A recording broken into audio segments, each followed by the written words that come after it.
So this module is on the impact of obsessive compulsive and related disorders on occupational performance.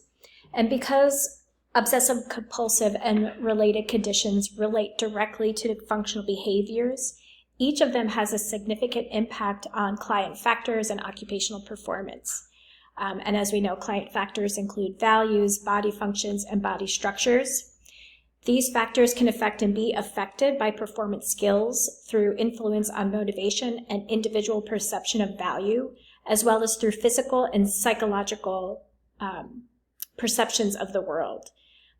So we're going to talk a little bit more about specifically how obsessive compulsive and related disorders impact each factor and ultimately occupational performance. So when we talk about ADLs, in obsessive compulsive disorder, OCD, beliefs about what is safe, think contamination, which is an orderly, what is repugnant or unacceptable, and what is moral, some sexual, religious beliefs, affect basic activities of daily living, such as bathing, dressing, and grooming. If there are contamination issues, bathing and cleanliness hygiene are impacted. If you think under these circumstances, clients may take several showers a day, or they may wash their hands several times per day, which can lead to skin problems and can exacerbate the contamination issues. Eating and food preparation are often ADLs that can be problematic, especially if the person is concerned about the contamination of food. If we think if there is a moral issue, sexual activity may be impaired as well. Safety can be an issue for individuals with OCD, as they may put themselves unknowingly in harm's way. Overdoing cleaning and using harsh cleaning solutions in the home or even on their own bodies can create sores on the hands and the body. The presence of sores not only opens the door to infection, but also makes daily tasks more difficult and it might cause pain and make tasks dangerous in other ways. Adaptations to tasks to protect the person include the use of rubber gloves to protect hands, ensuring that cleaning solutions are gentle, and ensuring that food is made safely. Individuals with body dysmorphic disorder, also I'm going to shorten that to BDD, have additional problems with ADLs. In BDD, beliefs about one's attractiveness or its importance can interfere with numerous activities. Beliefs of people with BDD, including that they look in some way abnormal, have an impact on style and type of clothing or attire worn.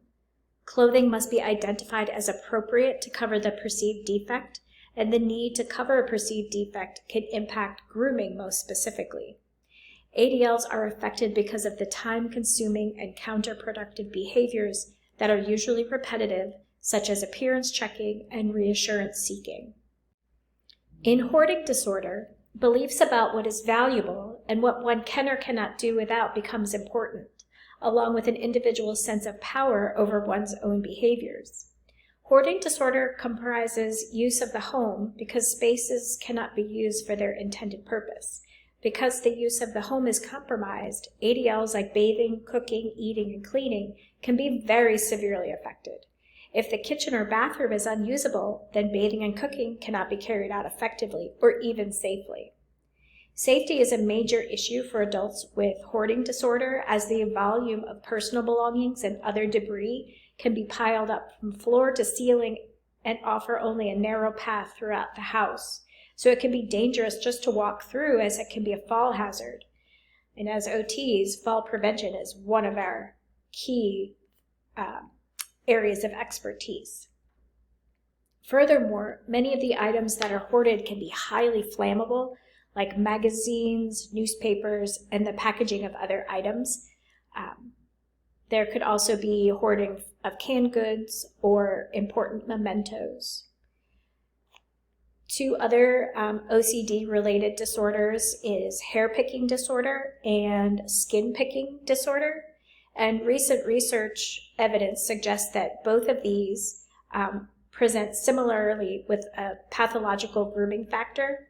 This information suggests several ways in which hair picking and skin picking impact ADLs, including excessive time spent on grooming, with self-esteem being a predictor of what kinds of grooming behaviors might be affected. Self-esteem can also be impacted as someone perceives their self-worth. Pulling and picking behaviors are all aimed at removing parts of the body and are triggered by the slight or the feel of the body imperfection. So, specifically grooming we've identified, but other ADLs that can be affected include bathing and dressing. And safety, of course, is definitely an issue for hair picking and skin picking, particularly related to infection. So that constant hair pulling, particularly when the person uses tools such as tweezers or needles to dig out the hair, can result in infection. And the same is true for those with skin picking. When picking over and over in the same place can result in infection as well.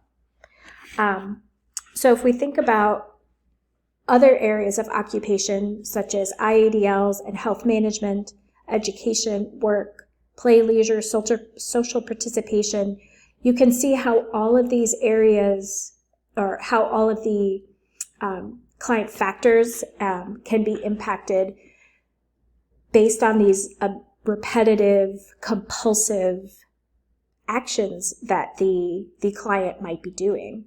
So I'm not going to go into each one because they're very similar to how ADLs are impacted.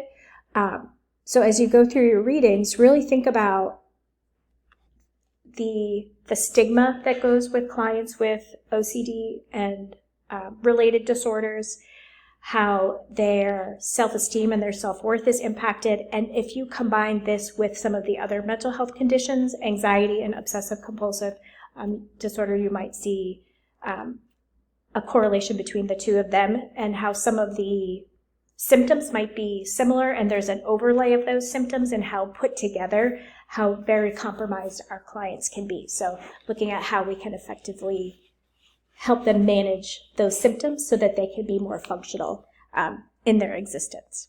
So if you have any questions, don't hesitate to reach out, and I will talk with you all soon.